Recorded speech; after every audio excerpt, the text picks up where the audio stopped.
Addition of unsymmetric reagents like HCl to the dienes.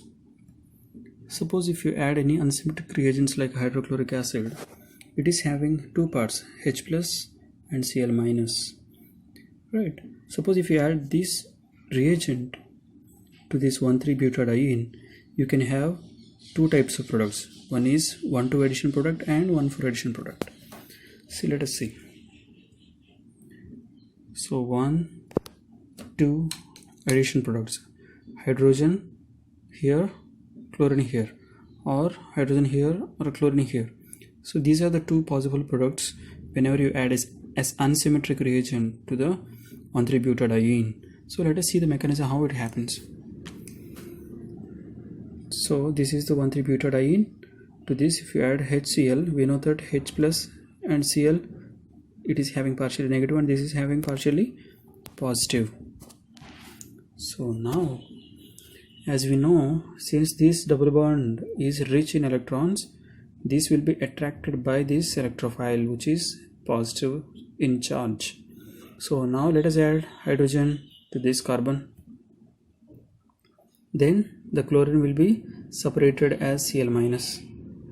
Chlorine is separated as Cl minus, and now hydrogen is going to add to this carbon. So why I am adding to this carbon, why not to this? Why? Because simple, Markovnikov's rule, rich become richer. Out of these two carbons which is having more hydrogens, this carbon is having two hydrogens, this carbon is having one hydrogen. So the next coming positive charge should be attached to the carbon which is having more hydrogen. So this carbon will have the hydrogen, so it turns to CH3. Right. So what about this? If you give these electrons to this carbon is a loser, so it will have the positive charge. Right.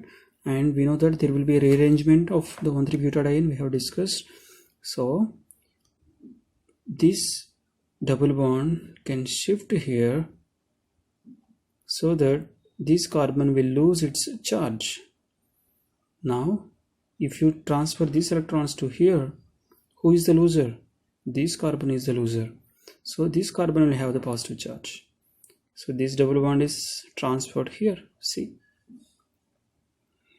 So now this is the carbocation.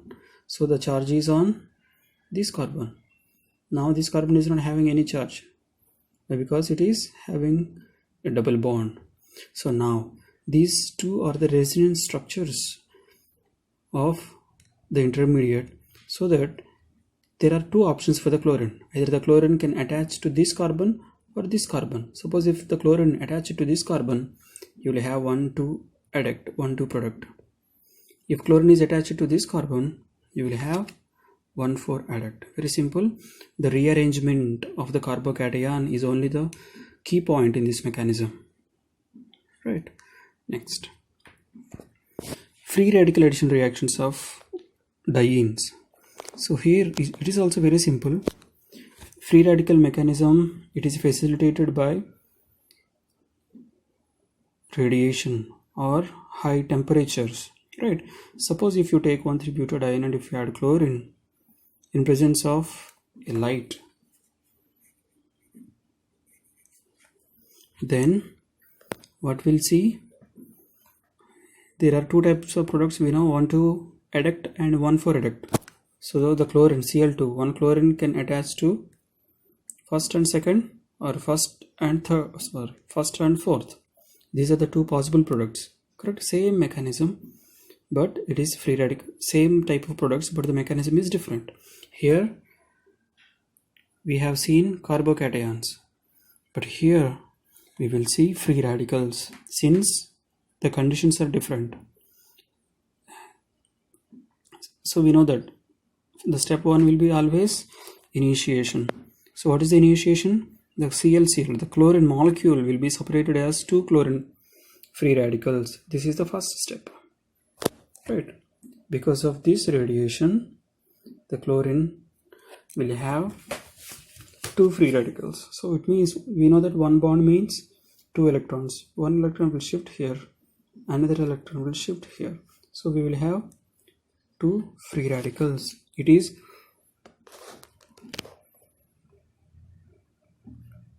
highly reactive. Step 2, propagation. So what will happen?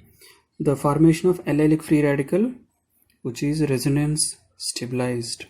So here the free radical will be formed and they also resonance stabilized. But in the previous reaction, not the free radical, carbocations are formed and they are rearranged. So here free radicals will be formed. Same thing, instead of charge we will keep the dot, that's it. So here we will take the same starting material 1,3-butadiene and we will take the chlorine free radical, this chlorine free radical, and we know that this chlorine can attack the double bond. So where it will attack? Either here or here. So let us take this. It will attack this double bond, so that one carbon will have the chlorine, another carbon will have the free radical. See, this carbon is having chlorine. We have separated this double bond so that one bond have been formed here. So this is the loser, this will get the free radical. So now this will be rearranged again, same principle. This double bond will be transferred here so that the new double bond will form. It is satisfied now. This free radical is formed here. Very simple. It is a double bond. This double bond will shift here so that this carbon is a loser. So this free radical shift here. So now this carbon is happy. So these are the two resonance products. So what will happen in step 3? In step 3, so again the reaction of chlorine with these intermediates will give the final product. Okay. So what are 1, 2? We have named these intermediates as 1, 2. So it reacts with this 1, 2 and it will give the 1, 2 and 1, 4 products respectively. Very simple. This is 1 and this is second resonance structure. If you add a chlorine to this, one chlorine will be attached to. So this is the highly reactive part in this molecule. We know that free radicals are highly unstable. So this want a bond. So it will make a bond with the chlorine.